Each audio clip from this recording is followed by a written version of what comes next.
जब लग गुरु मिले न साचा, तब लग गुरु करो 10 पांचा। क्या गुरु बदल सकते हैं? क्या गुरु बदलने से पाप लगता है? अध्यात्म के इस मैदान में आखिर सही गुरु कौन है? गीता जी में वर्णित तत्वदर्शी संत कौन है?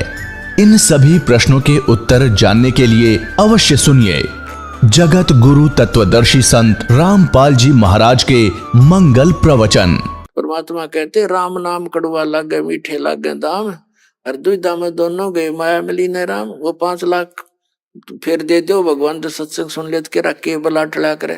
तो पुण्यात्माओं ये बातें याद रखने की है, खासकर आपके जगह होगी है इन प्रमाणों को ध्यान रखने की, और इसको आधार बना के मैक्सिमम समय परमात्मा के चरणों में लगाओ।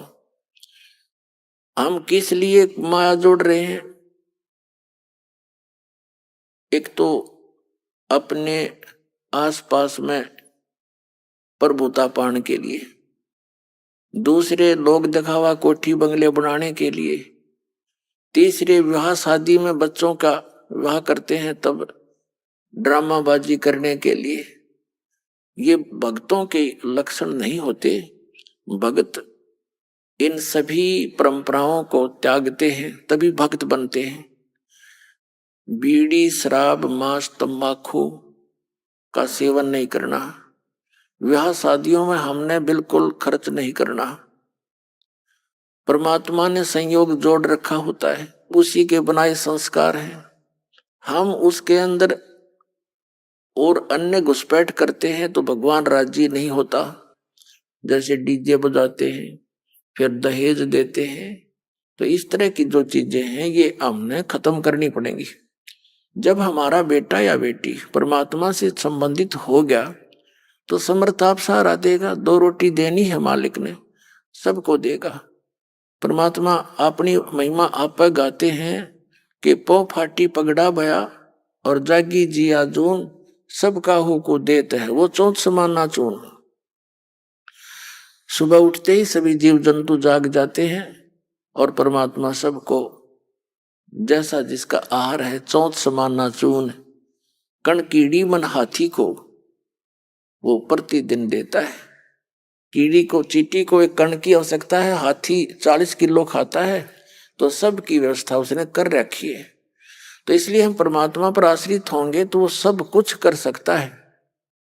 सतगुरु जो चाहे सो कर ही, 14 कोट दूत जम डर ही, ऊत भूत जम त्रास निवारे, और चित्रगुप्त के कागज पाड़े। तो परमात्मा हमें याद दिलाते हैं कि यह संसारिक जो सुख हैं ये भक्तों के काम के नहीं होते। जैसे हम त्योहार मनाते हैं, इनका क्या औचित्य है? इसे गंदे लोक में हम खुशी मनावें या तो अपना टाइम पास करना चाहिए। जैसे एक भक्त मिला, उन्हें दीक्षा ली, उनको जब ये नियम बताए गए ऐसे ऐसे नहीं करना, उसने बताया जी 10 वर्ष हो गए हमने त्योहार नहीं मना लिया।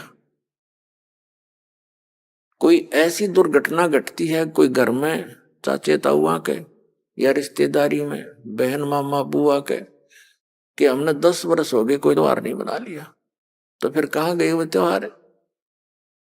अब जैसे साधु संत इनसे पहले ही बचकर चलते हैं।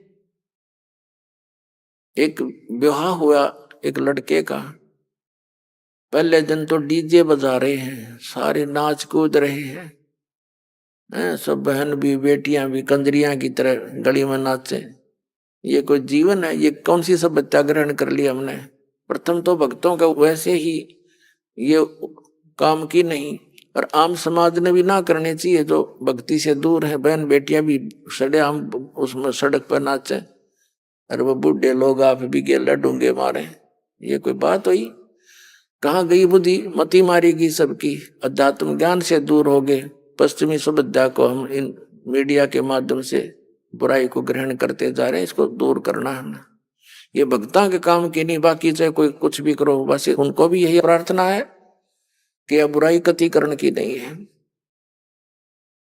अगले दिन वो दूल्हा जा रहा था विवाह के लिए, वो दूल्हे वाली कार टकरा गई जिसमें 7-8 व्यक्ति बैठे थे। एक कंटेनर से जा टकराई, 7-8 मर गए। पहले दिन तो नाचे थे, अगले दिन टक्कर मार रहे हैं। बाल पाड़ रही वह बहन बेटियां जो पहले दिन नाचे थी। अपने आत्माओं, इसे गंदे लोक में हम क्या कर रहे हैं? करना क्या चाहिए था? आदरणीय नानक साहिब जी के पास भक्त गए, जैसे आम व्यक्ति जाता है, देखते हैं। उनसे कहा कि भगवान, आप बड़े मायूस रहते हैं, आपके चेहरे पर कोई खुशी नहीं नजर आती, क्या कारण है इसका? तब उन्होंने कहा था, ना जाने काल की कर डारे, किस विध ढल जा पास आवे, और जिनाते सिरते मौत खुड़क दी, उन्होंने केड़ा हासावे। अब महापुरुषों की, भक्तों की वो दिव्य दृष्टि काम करने लग जाती है, ज्ञान की अखियां काम करती हैं, उनके ऊपर वो फिर पर्दा नहीं गिरता। उनको ये पता होता है, ना जाने कब क्या बिजली गिर जाए इस गंदे लोक में। पोलैंड देश का एक पूरा मंत्रिमंडल एक जहाज में जा रहा था। अभी ये तो पिछले वर्ष की बात है। और वो जा किस लिए रहा था? कोई नेता की मृत्यु होगी थी, उसका शोक व्यक्त करने मुंह कांड जाम थे। और वो एक्सीडेंट हो गया, कोई खराबी आ गई इंजन में। 97 व्यक्ति बताओ, 97 के 97 मर गए, इंक्लूडिंग प्राइम मिनिस्टर, वहां का प्रधानमंत्री भी। अब बता, उनकी क्यों क्यों आशाएं थी, क्या क्या इच्छाएं थी? तो पुण्यात्माओं, हमारे ऊपर इस काल की, इस माया का, भांग का घना नशा हो गया। इतने गजब के उदाहरण देखकर भी हमारी बुद्धि काम नहीं करती। डरते नहीं हम, इस गंदे लोग से निकलने की चेष्टा भी नहीं करते। तो इस काल की माया की भांग हमने घड़ी पी रखी है। लेकिन इस ज्ञान के सुनने से ये एंटीबायोटिक है, इन्हीं से उतरेगी, या फिर भांग भी इन्हीं से उतरेगी, लगन भी इसी से जागेगी। जैसे हम माया जोड़न की होड़ बना रहे हैं, इसको छोड़न की और बुराई त्यागन की, फिर यहाँ देखा देखी या छूटेगी। इस ज्ञान के आधार से हम पल पल बचेंगे। और भी बहुत से प्रमाण हैं, जैसे यहाँ पीछे आंध्र प्रदेश का एक मुख्यमंत्री हेलीकॉप्टर से जा रहा था, हेलीकॉप्टर क्षतिग्रस्त हो गया, दुर्घटनाग्रस्त हो गया। 3 दिन में सौ पाया था उसका, और आगे माड़ा लिए खड़े थे उसके, भाई यहाँ आएंगे पता नहीं क्या क्या सुख देगा, तुमने क्या सुख देगा, उसकी आप पर क्या हालत होगी। तो हम भगवान को छोड़ के और इन नकली सुख देने वालों के चिपक गए। ये क्या दे सकते हैं जिनका आप अस्तित्व नहीं? तो इनसे हटके भगवान पर आस्था बढ़ाओ। परमात्मा देगा जब हमारा सारा काम ठीक होगा, हमारी रक्षा भी होगी, और परमात्मा ही सब कुछ करा सकता है और उन्हीं से करवा देगा। तो इसलिए हम मालिक पर विशेष आस्था रखेंगे, तो तभी हम इस भक्ति मार्ग पर आगे बढ़ेंगे। हमें रोज नए चमत्कार होंगे। जब तक हम भगवान को आधार मानकर इस भक्ति रूपी सफर पर नहीं चलेंगे और हम दूसरों पर आश्रित रहेंगे और भक्ति भी करती रहेंगे, तो हमने 50% लाभ होगा। 100% होगा जब हम पूर्ण विश्वास मालिक पर कर लेंगे। तो फिर देखना, ऐसे पीछे एक और था, कहाँ का, हिमाचल प्रदेश का, किसका था वो मुख्यमंत्री, 7 दिन में लाश पाई थी, हेलीकॉप्टर एक्सीडेंट होकर मर गया था। और कितने बताऊं, बहुत प्रमाण है, ये तो मुख्य मुख्य से याद है। हरियाणा के 2 कैबिनेट मिनिस्टर शपथ लिए, 10 दिन भी ना हुए थे मेरे ख्याल में, हेलीकॉप्टर गिर गया, दोनों मर गए। तो पुण्यात्मा, यहाँ संतों की इस वाणी को याद रखना चाहिए कि ना जाने काल की कर डारे, किस विध ढल जा पास आवे, और जिनाते सरते मौत खुड़क दी, उन्होंने केड़ा हंसावे। 1 सेकंड का पता नहीं कब के कहां से के कहानी बिगड़ जा। फिर नानक साहब जी से पूछा कि हे भगवान, क्या आप कभी प्रसन्न नहीं होते, सदा ऐसे ही रहते हो? तब उन्होंने कहा कि साध मिले साढ़ साधी होंदी, और बिछड़ जा दिलगिरी वे, अखदे नानक सुनो जहाना मुश्किल हाल फकीरी वे। नानक साहब जी सत्संग क्या करते थे, महीने में 1 बार। तो कहा करते थे जब ये साध मिले साढ़े शादी होंदी, ये साध संगत जब वापस आ जाती है सत्संग सुनने के लिए तो मेरी खुशी का ठिकाना नहीं रहता। और जब ये बिछुड़ कर जाते हैं मुझे मायूसी छा जाती है कि ये बच्चे भगवान के संसार में जा रहे हैं। और संसार की और भक्तों की मर्यादा, उनके नियमों में दिन और रात का अंतर होता है। और यदि मर्यादा भंग हो जाती है तो परमात्मा का कनेक्शन कट जाता है। मर्यादा भंग होने से भगवान का हाथ उठ जाता है। तो वो कहा करते थे कि ये बच्चे जब वापस आ जाते हैं तो मैं समझता हूं कि काल के दूतों का इनके ऊपर असर बना नहीं, तो मेरी खुशी का ठिकाना नहीं रहता कि भगवान के बच्चे सही मार्ग पर जा रहे हैं। और जब ये जाते हैं मुझे मायूसी इसलिए हो जाती है कि भक्ति इस काल के गंदे लोक में बड़ी कठिन बना दी। लोग भक्ति भी करते हैं, मांस शराब भी पीते खाते हैं, लोग भक्ति भी करते हैं, ड्रामाबाजी साथ भी करते हैं, क्योंकि वो भक्ति है ही नहीं उनके पास। तो यहाँ कहते हैं साध मिले सड़ सादी होंदी वी छड़ जा दिलगिरी वे, अख दे नानक सुनो जहाना मुश्किल हाल फकीरी वे। ये हमारी भक्ति, फकीरी माने भक्ति, ये मुश्किल क्यों होगी? क्योंकि हमारी परंपराएं जो भक्ति बाधक वो घनी फैला ली हमने। उन परंपराओं को कम करना है, बिल्कुल सिंपल वे माना पड़ेगा हमने, जब हम सफल हो पाएंगे। हम 20% जो प्रयत्न करेंगे ना रोटी के लिए तो भी हमारा गुजारा हो सकता। जो आज हम 100% कर रहे हैं फिर भी टाइम पर टूक नहीं, और टेंशन लिए फिर प्रत्येक प्राणी, किसी ने देख ले टेंशन होगी, किसी ने देख ले टेंशन होगी। क्या की टेंशन हो रही है? ये हमने अपनी परंपरा बिगाड़ रखी है। अब जैसे दास कि यहाँ बच्चों का विवाह करते हैं सिंपल वे से, जैसे कपड़े पहन रखे हैं जिटीज, और रोटी भी यहाँ भगवान के भंडार में खाओ और बच्चों का ब्याह करो और जाओ। और जैसे घर पे भी करते हैं तो भी इसी तरह हमने ड्रामाबाजी नहीं करनी, परमात्मा ने ब्याह बच्चों का कर रखा होता है। अब हम ज्यादा दुखी इन बातों से है कि जिसका 3 बेटी होगी, अब उसको पता है कि समाज में किस तरह विवाह किया जाते हैं, तो उसका जीना हराम हो जाता माँ बाप का। और अब ऐसा होगा कि कितनी हो जाओ बेटी, खर्चा तो होना है नहीं, सिंपल वे से ब्याह करेंगे अपने बच्चों का, और बेटी को नाम दिला दे भगवान का, सदा सुखी रहेगी। एक पिताजी कितना धन दे सकता अपनी बेटी को? क्या आजीवन उसका गुजारा करा सकता है? फिर भी उसने अपने संस्कार से ही उसका काम चलेगा। तो संस्कार हम अच्छे बनाएंगे, बचपन से मालिक से जोड़ देंगे उन बच्चों को, तो परमात्मा सदा साथ रहेगा। जहां हम उनका साथ नहीं दे सकते वहां भगवान साथ देता है। तो हम दुखी इसलिए हो गए कि हम परमात्मा की उस लाइन से दूर चले गए जिससे हमें सब सुविधाएं मिलनी थी। अब पहले तो जैसे पुनकर्मी प्राणी थे सतयुग त्रेता द्वापर में, उनके पूर्वजन्म की बैटरी इतनी चार्ज होती थी, वो कुछ भी साधना कर रहे होते थे और चाहे ना कर रहे होते थे सारे सुखी नजर आते थे। जो साधना कर रहे थे वो ये सोचा करते थे कि हम जो भक्ति कर रहे हैं इसी से हमें लाभ हो रहा है, क्योंकि आत्मा भगवान की भक्ति बिना रह नहीं सकती। और जो नहीं कर रहे थे वो उनका गिनती नहीं। लेकिन पहले ऐसे कोई व्यक्ति नहीं थे जो परमात्मा की भक्ति ना करते हो, साधना से वो कुछ भी कर रहे होते हैं। अब भी विश्व में 70-80% व्यक्ति हैं जो भगवान में आस्था रखते हैं। थोड़े बहुत जैसे चीन और रूस जैसे लोग हैं ये नास्तिक हो गए हैं, ये भी इन नकली गुरुओं के कारण ही हुए हैं, जिनके द्वारा बताए गए भक्ति विधि से परमात्मा से मिलने वाली राहत उनको हुई नहीं, जिस कारण से उन्होंने अपनी सोच से ये विधान बना दिया भगवान कहीं नहीं है, अपना करो और खाओ बस।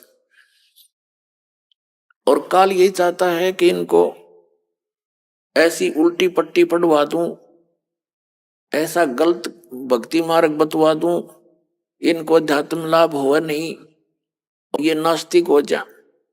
परमात्मा का ये प्रयत्न रहता है कि इनमें आस्था बनी रहे भगवान की। खुद आते हैं दाता, जगह जगह प्रकट हो जाते हैं कि कहीं भी रह करके गुप्त जैसे पहले तो मीडिया भी नहीं था, कम्युनिकेशन भी नहीं था, कहीं भी आ जाते थे, सुना करते थे। एक साधु 10 वर्ष रहा था, उसका पता नहीं, नाम गाम बताया नहीं, और वहां बहुत से अक्षेत्र को शिष्य बनाकर भक्ति विधि बताकर उनको बहुत से सुख देकर और अंतर ध्यान हो जाते थे, ताकि परमात्मा की आस्था चाह इस बनी रहे। तो पुण्यात्माओं, प्रत्येक प्राणी सतयुग त्रेता द्वापर तक अवश्य भक्ति करते थे, और वो भक्ति करते थे नु सोचा करते हम जो साधना करें इससे लाभ हो रहा, और हो रहा था उसके संस्कारों से। अब जैसे ये दास पहले हनुमान जी का पुजारी था, श्री कृष्ण और विष्णु जी में विशेष आस्था थी, और परंपरागत साधना अपने बाबा श्याम जी की भी करते थे, और जो संसारिक सुख थे वह लगातार होते आ रहे थे। जैसे पढ़े, फिर नौकरी प्राप्त हुई, फिर बच्चे हुए, लड़के लड़की हुई, खूब ठीक ठाक सारा काम बढ़िया था। तो हम ये सोचा करते थे, खुशी मनाया करते थे कि हम जो भक्ति कर रहे हैं और जिन भगवानों पर आश्रित हैं यही हमें सुख दे रहे। अब पता चला इनका तो ना तो भक्ति थी जो को हमें सुख दे, ना ये भगवान थे जो हमारे को प्रारब्ध में परिवर्तन कर दे। तो ये हमारी बैटरी चार्ज थी पहले की, और उसी से सुख था उन पुनों से। अब दया होगी दाता की, चार्जर मिल गया ना तो दुर्गति हो लो इबने, वो सारी सुविधा खत्म हो जाती। जिन भगवानों को और जिस भक्ति को हम श्रेष्ठ मान कर और पूज रहे थे वो श्रेष्ठ नहीं थी। तो इस प्रकार हमने अपने बच्चों को परमात्मा के साथ जोड़ना अनिवार्य है। कोशिश करते रहो, जैसे बुजुर्ग हैं उनको, बच्चे युवा हो गए हैं वो नहीं मान पा रहे हैं, लेकिन स्वयं दृढ़ रहना, स्वयं दृढ़ रहना, एक दिन उनको मानना पड़ेगा। जब तक ये काल की भांग का नशा है तब तक प्राणी भगवान से दूर रहता है, और एक ऐसा झटका देगा काल, सीधा होया पाओगा, नाक रगड़ता पाओगा और कहेगा पिताजी कहीं ले चल। ऐसे दास ने बहुत से देखे हैं। एक बहन का पति नहीं मानना था कि फौज से रिटायर हुआ था, 5-7 बोतल मिल जाती महीने में सस्ती फ्री, लावा गुट्टी टीटी पाक रहा था, उसे गले में कैंसर होगी।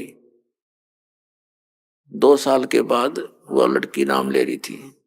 अब सारा धक्के खा लिए, फिर ने बोला कि ले चाली, मैंने ना गाली दिया करता दारू पी के ले रहा है, मैं हूं तेरा भगवान है, गुरु किसने भगवान बना दी, गुरु को क्या जरूरत पड़ेगी, मैं हूं तेरा गुरु। ठीक है, पति पत्नी का नाता अपनी सीमा तक है, गुरु तो एक सेपरेट वस्तु है। तो कहने का भाव ये पुण्यात्माओं, परमात्मा से डर जिस प्राणी को नहीं है वो आधा तो उसे दिन मर ले है जिस दिन भगवान से नहीं डरता, और फिर काल का झटका आएगा, फिर उसको उठे को नहीं पूरा हो, तो आखिर में फिर आपके साथ आना पड़ेगा। तो इस प्रकार पूरा विश्व अब परमात्मा के चरणों में आएगा, क्योंकि इन भौतिक सुखों से ऊब चुके हैं लोग। हमने देखा एक बार हम गोवा गए हुए थे सत्संग करने के लिए, सत्संग का भी वहीं पर ऐसा स्थान नियुक्त हो गया जो समुद्र के बिल्कुल निकट था। तो हम उधर घूमने गए तो वहां दूसरे देश के आए हुए रिच मैन, धनी व्यक्ति उड़ा नंगे लौट रहे समुद्र के किनारे ने कहा यहाँ शांति है, हम शांति ढूंढे माया में, और वो माया छोड़ कर शांति ढूंढे और रेत में। देख सारी उल्टी पढ़ाई पढ़ रखी हमने। तो ईब वो कति छक लेंगे इस भौतिक गाने गुणे सुनकर, टीवी टावी देख कर, मोबाइल तो भी बोर हो लेंगे, क्योंकि जो आत्मा को चाहिए वह वस्तु मिल नहीं रही। और मन की आदत है, एक वस्तु ने देखेगा चाहेगा 10 दिन में रिजेक्ट कर देगा, और चाहिए। तो ये तो एक मालिक ने बढ़ुआ बताया है कि इसका तो कितना अंत है को नहीं। तो इसकी हर प्रकार से काल की जो डोर को टाइट करने के लिए, इसकी इच्छाओं का नाश करने के लिए तो तत्व ज्ञान की आवश्यकता होती है। जो भक्ति के अंदर सुख है प्राणी को, इस पृथ्वी की किसी वस्तु पर नहीं हो सकता, क्योंकि वो सुख है नहीं, हम सुख मान रहे हैं उनको। कबीर साहब कहते हैं झूठे सुख को सुख कहे ये मान रहा मन मोद, यो सकल चबी ना काल का, कुछ मुख में कुछ गोद। इस झूठे सुख ने सुख मान रहे हो तुम। और इसी में फुल्ले नहीं समाते, 1 सेकंड का भरोसा नहीं, कब बिजली गिर जाए। फिर काहे की वस्तु? परमात्मा कहते हैं नंगा आया जगत में और नंगा ही तू जाए, और बीच में ख्वाबी ख्याल है मन माया भरमावे। कति निवस्त्र आया था, निवस्त्र ले जाएंगे, फूक आऊंगे जाकर, जब जागा यहां से तुझे कोई कपड़ा साथ नहीं चले तेरे। और बीच में ये थोड़ा सा ये बकवाद थी, कर गया तो, और इस दौरान करना चाहिए था परमात्मा की भक्ति दान धर्म, उसके अभाव से जीवन नष्ट कर दिया। अब यहां परमात्मा कहते हैं यहां सुख नाम की चीज नहीं है, हमने इस दुख को ही सुख मान लिया। कैसे मान लिया? जैसे एक व्यक्ति के 3 पुत्र थे, एक की मृत्यु होगी, 2 शेष थे, वो बुरी तरह रो रहा था, हाहाकार मच रहा। तो सांत्वना व्यक्त करने के लिए, शोक व्यक्त करने के लिए आ रहे थे मित्र प्यारे। उनमें से एक व्यक्ति ऐसा आया जिसका एक ही पुत्र था, उसी की मृत्यु हो चुकी थी 2 वर्ष पहले। अब वहां बैठ गया आके, तो फिर सांत्वना देने वालों ने उसको कहा कि देखो भाई, ये तो यहाँ सभी के साथ बीत रही है, यहाँ का तो विधान है, अब कुछ बनने वाला है नहीं, क्यों अपनी आंखें खराब कर रहा है? देख, इसका इकलौता पुत्र था और वो भी चला गया। उसको फिर राहत होगी, यूं सोची, हे भगवान चोखा, मेरे 2 तो बच गए, इस बेचारे का एक ही था, वही मर गया। अब उसने इससे संतुष्टि हुई, सुख हो गया। अब वो खाक सुख हो गया कि बेटा आ गया वापस। सिर्फ हम एक दूसरे ने देख कर सुख मान रहे हैं, उससे दुखी, हमसे कुछ ज्यादा दुखी मिल जाता तो हम अपने को सुखी मान लेते। तो ये खाक सुख है। यहाँ पर एक व्यक्ति बता रहा था कि मेरी कन्या हुई, उसका गुदा नहीं थी, बड़ी चिंता हुई, कति नींद आना हराम हो गया, हे भगवान क्या बनेगा बेटी के साथ। एक मेडिकल में लेकर गए उसको, सरकारी पीजीआई में। तो जिस कक्ष में, जिस वार्ड में हम गए, तो वहां 4 और थी ऐसी बच्चे, लड़के और लड़कियां, उनके भी ऐसी गुदा नहीं थी। तो वहां जाकर कहता है कि फिर थोड़ी शांति हुई मुझे कि हे भगवान और भी दुखी है, बता, यो खाक सुख हो गया, क्या मिल गया फिर उसको? तो परमात्मा कहते हैं झूठे सुख को सुख है ये मान रहा मनमोद, ये सकल जमीना काल का कुछ मुख में कुछ खोद। तो इसलिए परमात्मा कहते हैं मन तू चल रे सुख के सागर, जहाँ शब्द सिंदूरत नागर। मन तू चल रे सुख के सागर, जहाँ शब्द सिंदूरत नागर। कोट जन्म तन भर मत होगे, कुछ ना हाथ लग्या रे।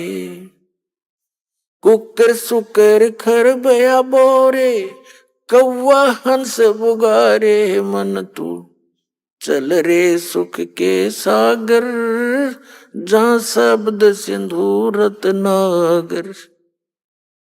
मन तू चल रे सुख के सागर। जैसे समुद्र के अंदर जहाज चला जाता है 200 किलोमीटर 300 किलोमीटर, तो वहां चारों तरफ दृष्टि फैलाकर जहाज के यात्री देखते हैं, जल के अतिरिक्त कुछ भी दिखाई नहीं देता। जहां तक नजर जाती है सागर ही सागर दिखाई देता है। तो परमात्मा कहते हैं वहां सतलोक में ऐसे सुख ही सुख है, सुख ही सुख का सागर है, वहां कोई दुख नहीं। और फिर क्या बताते हैं, कोट जन्म तन भर मत होगे, कुछ ना हाथ लग्या रे। कुकर सुकर खरबया बोरे, कौआ हंस बुगारे। कोटि जन्म तू राजा की न्या, मिटी न मन की आशा। भिक्षुक होके दर दर घूम्या, ये मिला न निर्गुण रासा। असंग जन्म तन मरत्या होगे, जीवित क्यों ना मरे रे। 12 मध्य मैल मठ बोरे, बहुर ना दे धरे रे। दोजक बिष्ट सभी ते देखे, राजपाट के रसिया। 3 लोक से तरपत नाही, ये मन भोगी खसिया। सतगुर मिले तो इच्छा मिटे, पद मिल पदे समाना। चल हंसा उस लोक पठाऊं, जो आदि अमर अस्थाना। 4 मुक्ति जहाँ चंपी करती, माया होरी दासी। दास गरीब अभय पद पर से वो मिले राम अविनाशी।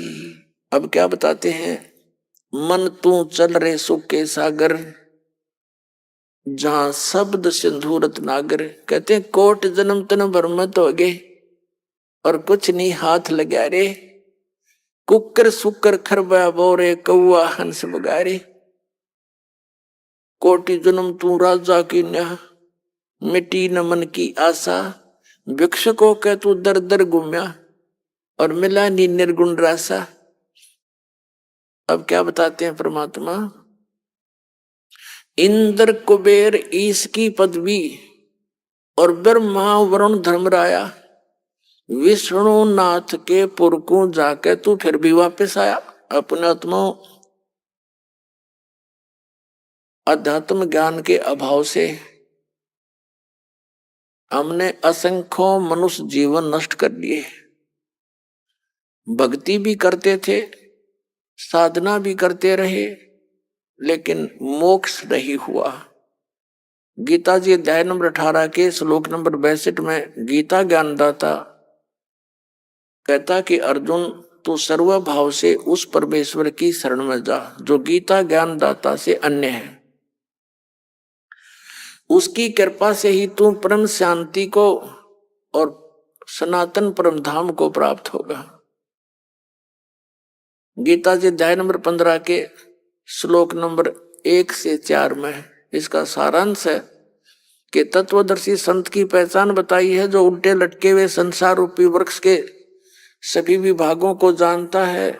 यानी अक्षर पुरुष कौन है, सर पुरुष कौन है, शाखा क्या है, पत्ते क्या हैं, और मूल यानी सबका उत्पत्ति करता कौन भगवान है। स वेदविद वो तत्वदर्शी संत है। तत्वदर्शी संत की प्राप्ति के उपरांत परमात्मा के उस परम पद की खोज करनी चाहिए, जहां जाने के बाद साधक फिर लौटकर कभी संसार में नहीं आते। और जिस परमेश्वर ने सभी ब्रह्मांडों की रचना की है और उसके अतिरिक्त और किसी की भी भक्ति साधना उपासना नहीं करनी चाहिए। अपने विषय में गीता ज्ञानदाता अध्याय नंबर 2 के श्लोक 12 में, अध्याय नंबर 4 के श्लोक 5 और 9 में, गीता अध्याय 10 के श्लोक 2 में कहता है, अर्जुन तेरे और मेरे बहुत जन्म हो चुके हैं, तू नहीं जानता मैं जानता हूं, मेरे जन्म और कर्म दिव्य हैं। इससे सीधे गीता ज्ञानदाता ब्रह्म है जो श्री कृष्ण जी में प्रवेश करके बोल रहा है, ये सरपुरुष काल है। इसकी पूजा करने से भी जन्म मृत्यु समाप्त नहीं होती, क्योंकि ब्रह्म साधना से ब्रह्म लोक जाते हैं। 8वें अध्याय के 16वें श्लोक में लिखा है कि ब्रह्म लोक पर्यंत सब पुनरावृत्ति में है। तो गीता ज्ञानदाता की भक्ति करने से भी मोक्ष पूर्ण नहीं होता, वो पद नहीं मिलता जहां जाने के बाद साधक फिर लौटकर कभी नहीं आते।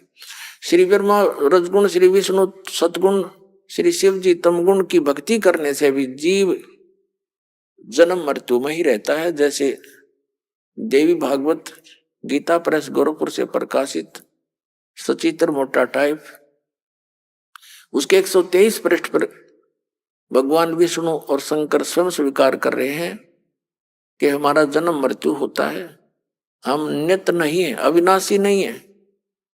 तो इससे सिद्ध हो गया कि इनकी साधना करने वाला भी नाशवान यानी उस स्थान को नहीं प्राप्त कर सकता, जाने के बाद फिर लौट कर नहीं आना पड़ता, और वहीं जाने के बाद वो शांति होगी, सुख होगा, और वो मिले बिना फिर सुख नहीं। यहां तो आप जेल में हो, यहां काल की में परमात्मा ने बताया कि 21 ब्रह्मांड काल की एक जेल है।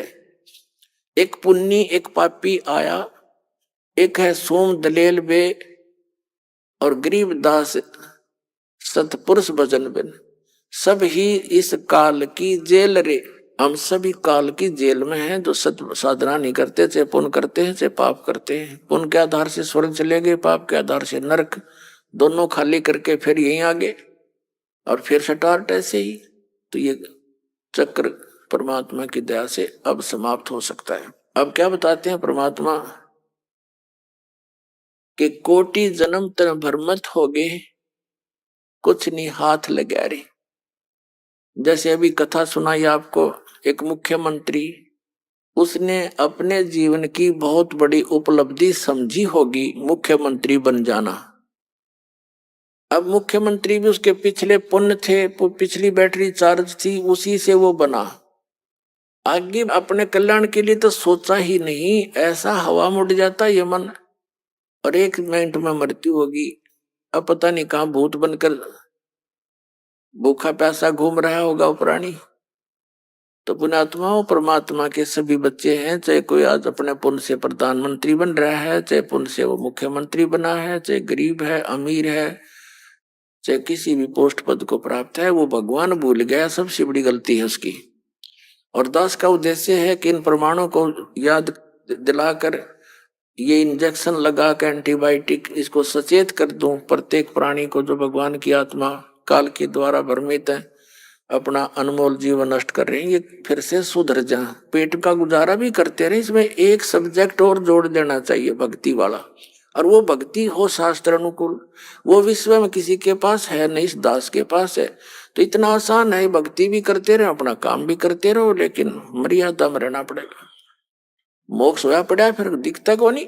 रास्ता ना मिलने से आदमी भटकता रहता है, रास्ता मिला और सीधा चला, लूला लंगड़ा भी पहुंच जाएगा, 2 दिन पीछे पहुंच जाएगा।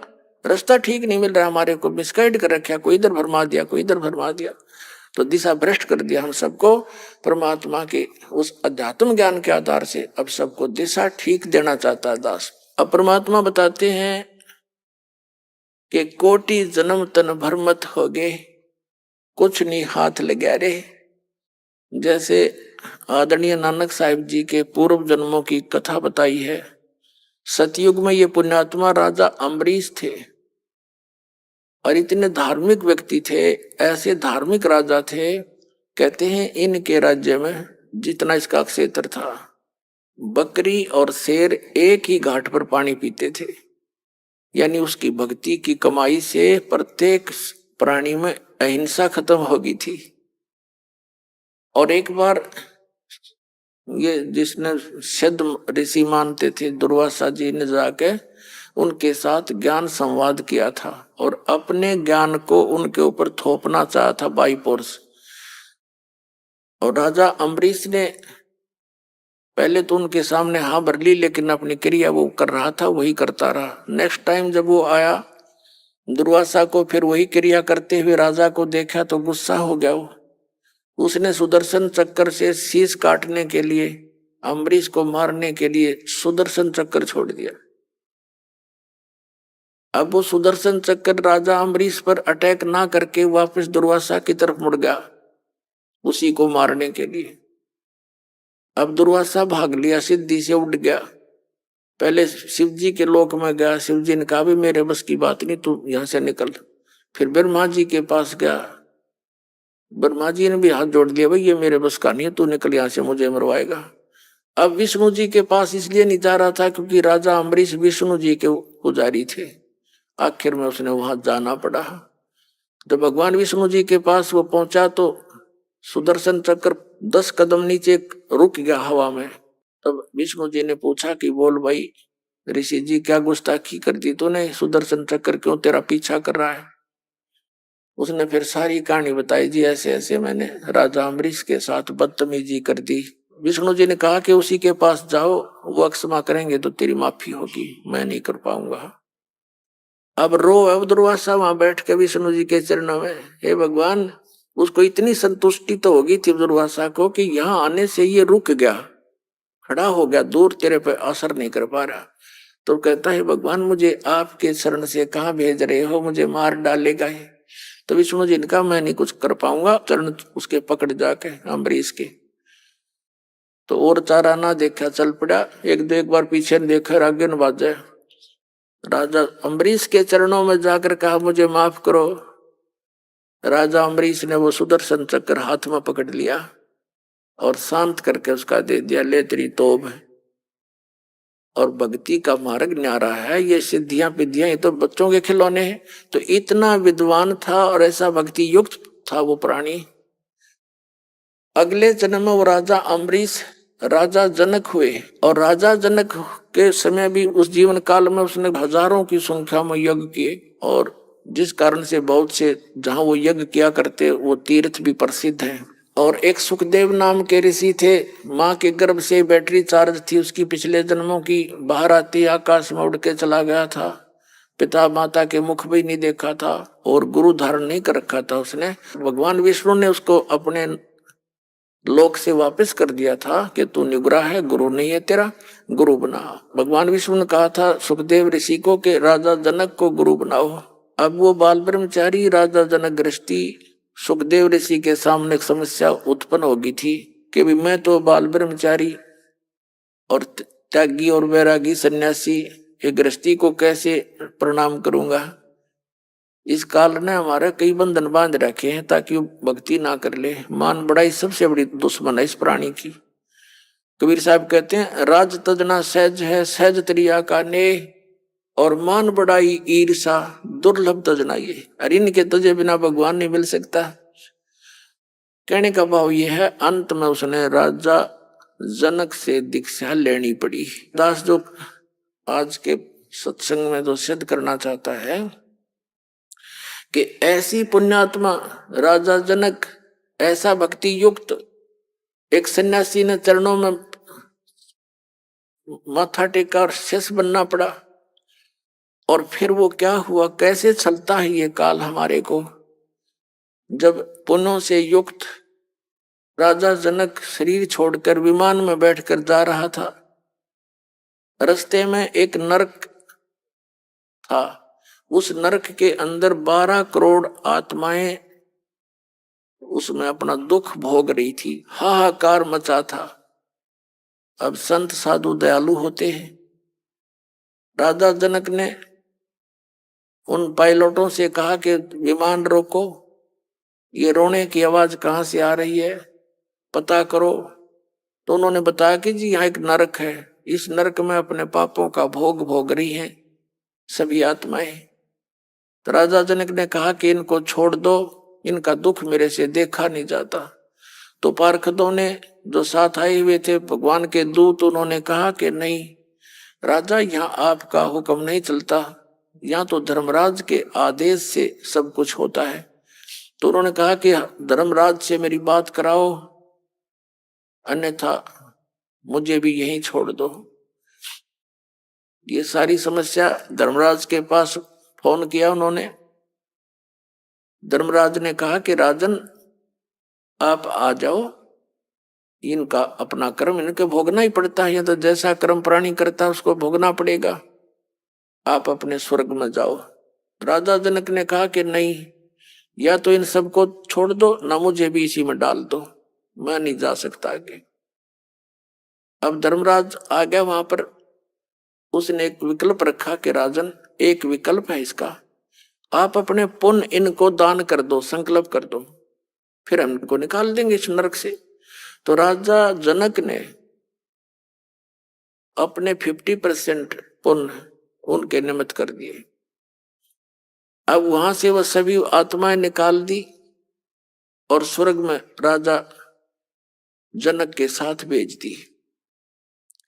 अपने आत्माओं, जब तक राजा जनक द्वारा दिए गए पुण्य एवरेज में सबके बांटा आए, वो पुण्य रहेंगे तब तक तो वो रहेंगे स्वर्ग में, और जो पाप उन्होंने भोगने थे वो शेष हैं, वापस फिर वो आकर अपना नरक फिर भोगेंगे।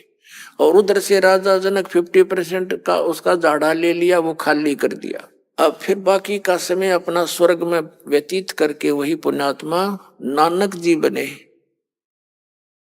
श्री नानक देव जी सिख धर्म के प्रवर्तक पहले राजा बने, राजा अम्बरीश, राजा जनक, सैकड़ों लाखों नौकर सैनिक उनके नौकर होते थे। और फिर स्वयं पिछले पुण्य अक्षीण हो जाने से वो स्वयं एक सुल्तानपुर के अंदर नवाब के यहाँ स्वयं नौकर लगे हैं।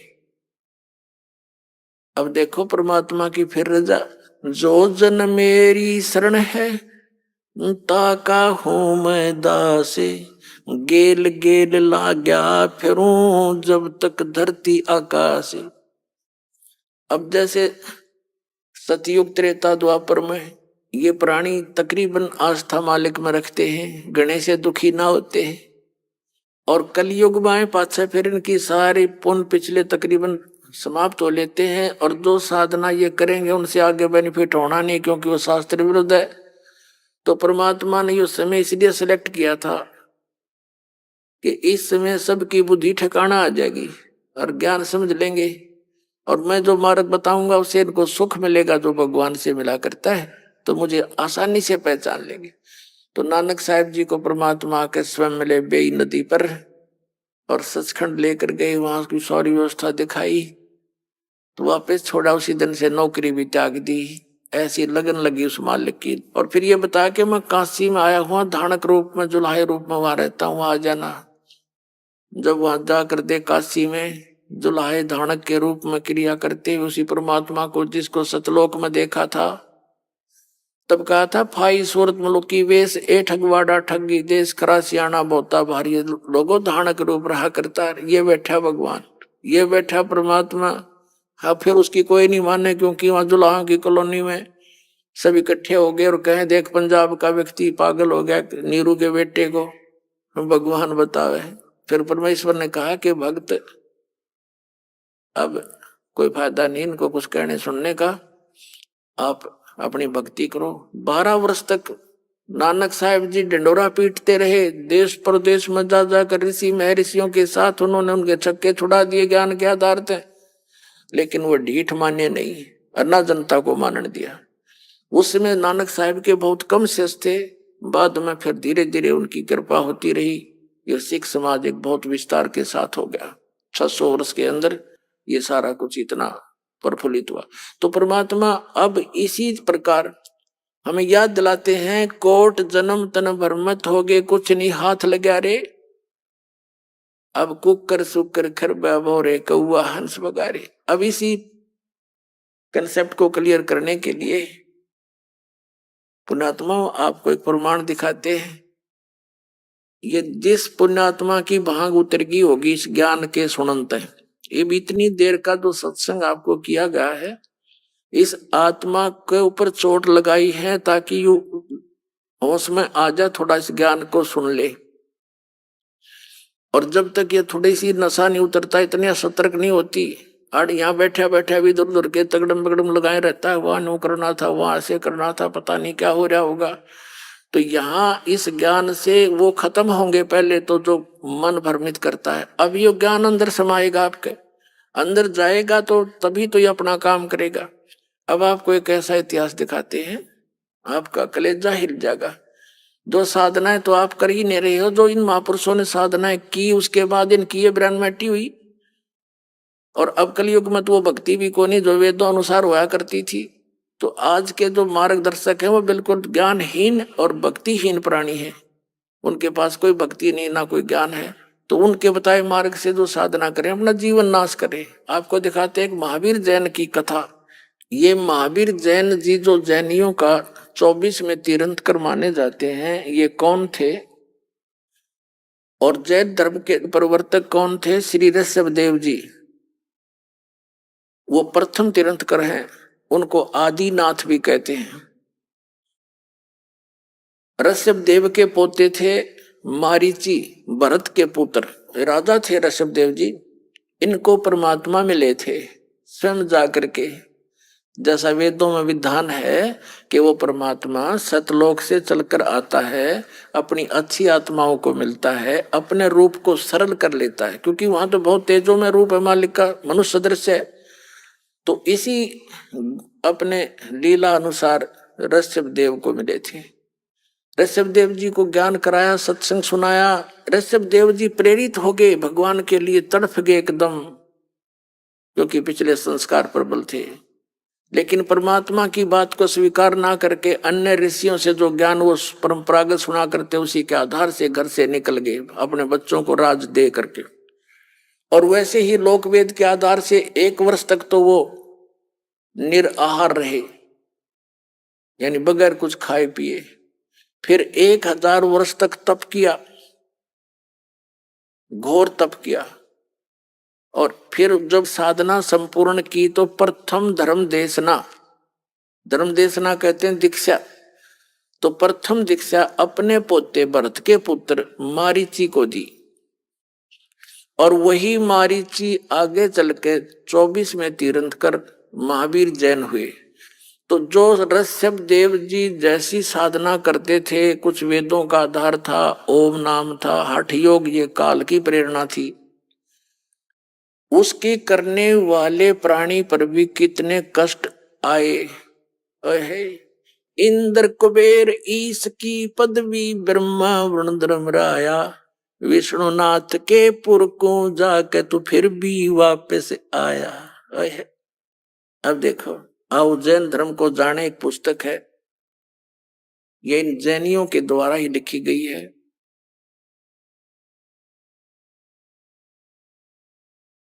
प्रवीण चंद्र जैन M.A. शास्त्री इसके लेखक हैं। आओ जैन धर्म को जाने, ये है लिखेंगे प्रवीण चंद्र जैन M.A. शास्त्री, जम्बूदीप हस्तनापुर। प्रकाशक है श्रीमती सुनीता जैन, जम्बूदीप हस्तनापुर, मेरठ उत्तर प्रदेश में। मुद्रिक है ये Dhirendra Jain, new Rishabh offset printers, Meerut. अब इसके हम 293 से शुरू करेंगे। यहाँ 293 पृष्ठ है ये प्रश्न उत्तर लिखे हुए हैं। श्री महावीर भगवान के अन्य कौन कौन से नाम हैं? उत्तर दिया है अन्य 5 नाम हैं, वीर, अतिवीर, सम्मति, महावीर एवं वर्धमान। अब हम आगे आ जाएंगे 294 पृष्ठ पे। आओ जैन धर्म को जाने। महावीर भगवान के जीवन का कथन कहां से आरंभ होता है? उत्तर पूर्वा नामक भील की पर्याय से, यानी मारीची से पहले ये एक पूर्वा नामक भील था। पूर्वा भील कौन था? उसने क्या किया? पुष्कलावती देश की पुंडरी कीणी नगरी में वह भीलों का राजा था। उसने सागरसेन मुनिराज से मद मास मधु का त्याग व्रत लिया था, जिसे जीवन पर्यंत पालन किया। श्री महावीर भगवान का जीव पूर्वा भील की पर्याय से कहा गया? पूर्वा नामक भील के जीवन को पूरा करके कहा गया, पहले 100 धर्म स्वर्ग में 1 सागर की आयु वाला देव हुआ। आइए अब हम उन श्रद्धालुओं के अनुभव जानते हैं जो जगत गुरु तत्वदर्शी संत रामपाल जी महाराज जी से दीक्षा प्राप्त कर चुके हैं तथा उनके द्वारा बताए गए भक्ति मार्ग पर चल रहे हैं। जी नमस्कार। नमस्कार जी। क्या नाम है जी आपका? मेरा जितेंद्र कुमार। जितेंद्र जी कहाँ से आए आप? मैं डिस्ट्रिक्ट मंडी सुंदरनगर से बिलोंग करता हूँ। सर क्या करते हैं आप? मैं भारतीय बस सीमा पुलिस बल में कार्यरत हूँ। सर संत रामपाल जी महाराज से नाम दीक्षा लेने से पहले आप क्या भक्ति साधना करते थे? संत रामपाल जी महाराज जी से नाम दीक्षा लेने से पहले मैं सभी देवी देवताओं की भक्ति साधना करता था, लेकिन ज़्यादातर मैं भगवती दुर्गा की उपासना करता था। जैसे वह 9 दिन जो व्रत रखते थे और कुछ नहीं खाते थे, जो हवन पाठ यज्ञ होते थे उनमें मतलब सारा योगदान देते थे। जितेंद्र जी जैसा कि आपने बताया कि हिंदू धर्म की पारंपरिक पूजाएं आप पहले से करते आ रहे थे, तो हम आपसे जानना चाहेंगे आपने संत रामपाल जी महाराज से नाम दीक्षा क्यों ली? सर जी, संत रामपाल जी महाराज की शरण में आने का मेरा मुख्य कारण यही है कि इन भक्ति साधनाओं को करते करते भी मन में शांति नहीं थी। घर में कलश चला रहता था, मेरी और पत्नी की आपस में बनती नहीं थी। छोटी छोटी बातों में हम दोनों का झगड़ा होता रहता था। तो मतलब ऐसे दुखी था। मैं फौज में भी था, लेकिन फिर भी इतना परेशान रहता था जिसकी मैं आपको क्या बता सकता हूँ। जितेंद्र जी संत रामपाल जी महाराज से नाम दीक्षा लेने के बाद आपके जो घर का गृह क्लेश था, आपके जीवन की जो परेशानियां थी, क्या वो दूर हुई? बिल्कुल सर जी, सारी परेशानियां परमात्मा बंदी छोड़ने ठीक कर दी। ऐसी ऐसी परेशानियां थी। मेरी पत्नी को भूत प्रेत बाधा थी जिससे वो परेशान रहती थी, उसकी परेशानी भी ठीक हुई। और पंडितों ने हमको ये बता रखा था कि आपका बेटा नहीं होगा। संत रामपाल जी महाराज ऐसे ऐसे चमत्कार कर देते हैं कि जो पंडितों ने मेरे को बताया था कि आपका बेटा नहीं होगा, आज मेरा 4 महीने का बेटा है। ऐसे ऐसे चमत्कार किए। संत रामपाल जी महाराज जी से नाम दीक्षा लेने के बाद सबसे बड़ा लाभ तो ऐसा हुआ कि मेरे को जीवन दान मिला। मेरी जैसे मैंने मकान बनाया था, तो मकान बनाने के बाद जो है मैं दरवाजे और खिड़कियों का लगवानी थी। मैंने बाथरूम में मतलब एल्यूमिनियम का दरवाज़ा, तो मैं दुकान में गया था तो वहाँ पे ऊपर एक लेबर वाला काम कर रहा था, जिस दुकान में मैं सामान खरीद रहा था। ऊपर से उसने जो एल्यूमिनियम का बड़ा सा एंगल होता है, उससे वो गिर गया नीचे, और नीचे मैं खड़ा था, मेरी पत्नी खड़ी थी, मेरा बेटी खड़ी थी। तो जैसे ही वो गिरा, पहले मेरे सिर पे गिरा, उसके बाद मेरे कंधे पे गिरा, उसके बाद मेरी पत्नी के कंधे पे गिरा। तो मैं पत्नी को पूछ रहा हूँ, भी तेरे को लगी तो नहीं? बोले नहीं मेरे को तो लगी नहीं, पर आपको सर पे गिरा भी, आपको तो नहीं लगी? तो मेरे को मतलब ऐसा लगा जैसे छोटी सी चिंटी काटती है, वैसे लगा। मतलब नहीं मेरे को भी नहीं लगी है, कुछ नहीं हुआ है। तो मैंने जैसे ही वो जो मैंने फ्रेम लेनी थी दरवाजे को लगाने के लिए, तो मैंने उसको बताया भाई ये, तो तब तक मिसिस ने पीछे से देखा, बोले आपके तो पीछे से बहुत ब्लड निकल रहा है। मैं बोला कैसा ब्लड निकल रहा है भाई?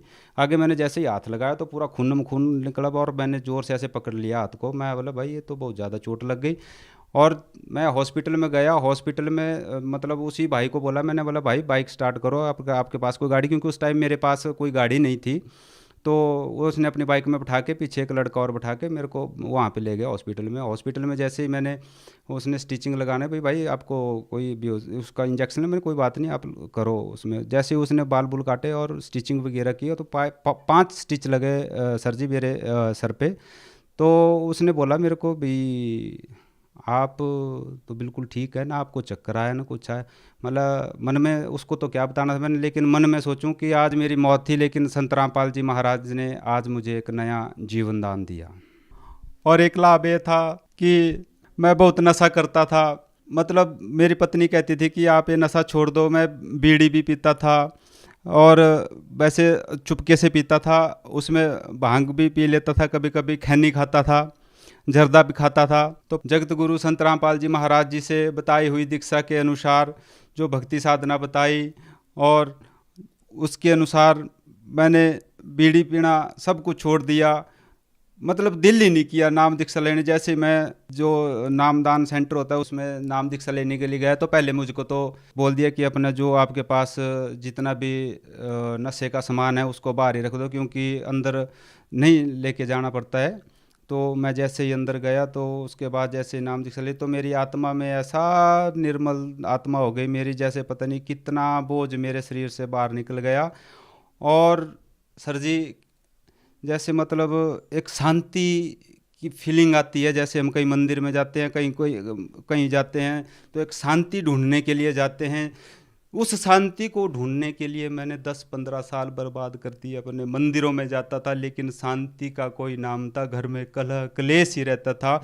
और उसी दिन संत रामपाल जी महाराज जी से नाम दीक्षा लेके मन में इतनी शांति हुई, इतना ऐसा लगा जैसे पता नहीं आत्मा से कुछ ऐसा, शरीर से ऐसा निकला कुछ, जैसे पता नहीं बिल्कुल आत्मा ही बिल्कुल निर्मल हो गई।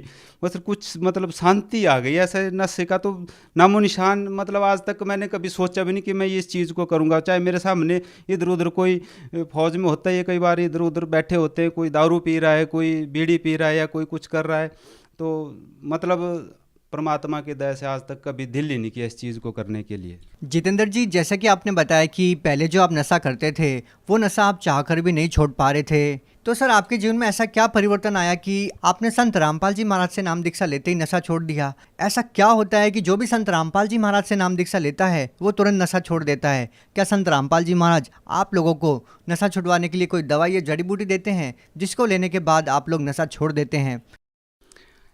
जड़ी बूटी परमात्मा सतगुरु रामपाल जी महाराज जी कुछ नहीं देते हैं। सिर्फ हमें शास्त्रों, वेद शास्त्रों के अनुसार भक्ति बताते हैं। और जो हमारी भगवत गीता बता रही है, जो हमारे ऋग्वेद, यजुर्वेद, सामवेद, अथर्ववेद है ना, शिव पुराण और भगवती पुराण, जो भक्ति उसमें बताई है वही भक्ति हमारे संत रामपाल जी महाराज जी हमको बताते हैं। लेकिन उस भक्ति जो है, जो संत रामपाल जी महाराज जी बताते हैं, वो भक्ति हमारे वेद शास्त्रों के अनुसार भक्ति है, जिसके कारण हमें लाभ भी होते हैं और हमारी जो बुराइयां हैं वो भी छूटती हैं और हमें आत्म कल्याण भी होता है।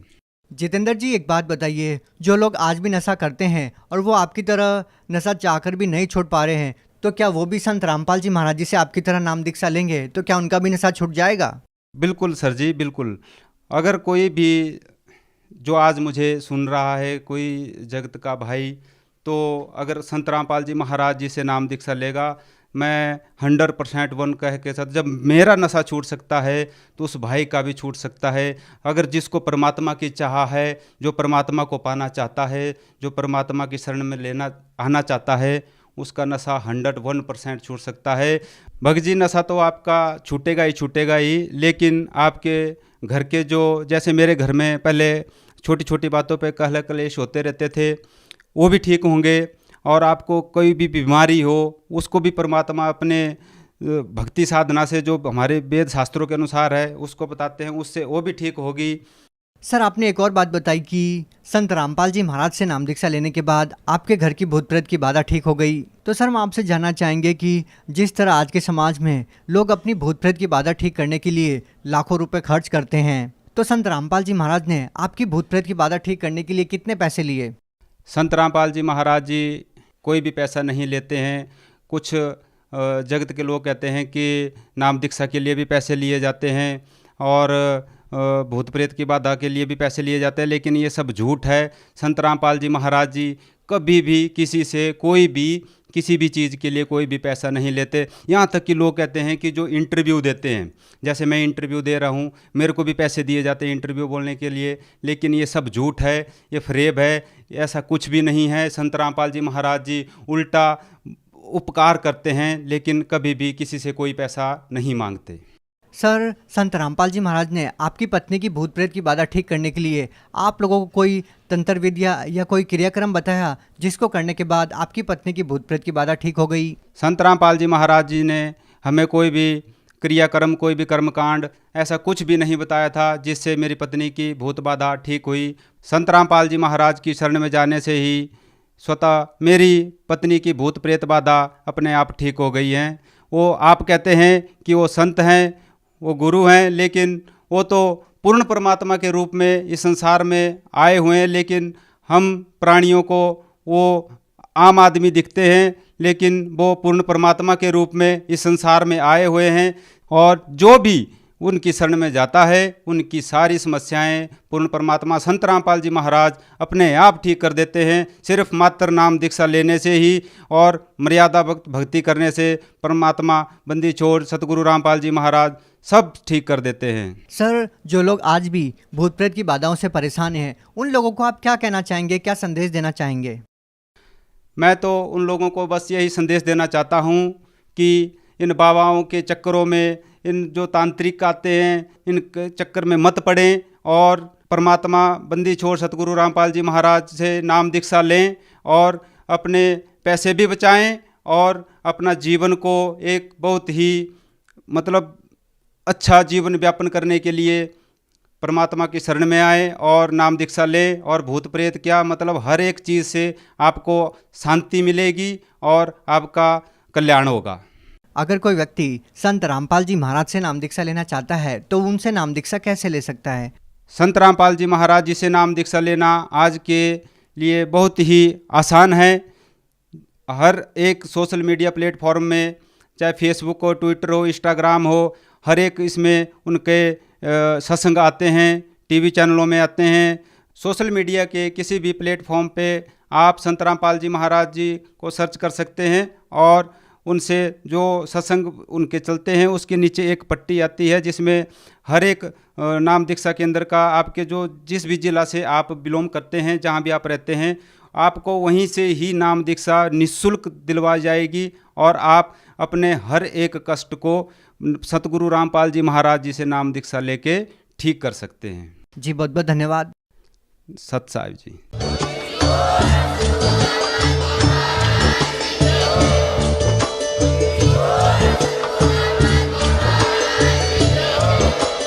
आप सुन रहे थे जगत गुरु तत्वदर्शी संत रामपाल जी महाराज जी के मंगल प्रवचन। अधिक जानकारी के लिए विजिट कीजिए हमारी वेबसाइट www.jagatgururampalji.org। संत रामपाल जी महाराज जी के शुभ आशीर्वाद से पूरे विश्व भर में 500 से भी ज्यादा नाम दीक्षा केंद्र हैं, जिन पर संत रामपाल जी महाराज जी द्वारा ऑनलाइन निःशुल्क नाम दीक्षा दी जा रही है। अपने नजदीकी नाम दीक्षा केंद्र का पता करने के लिए संपर्क करें 8222880541।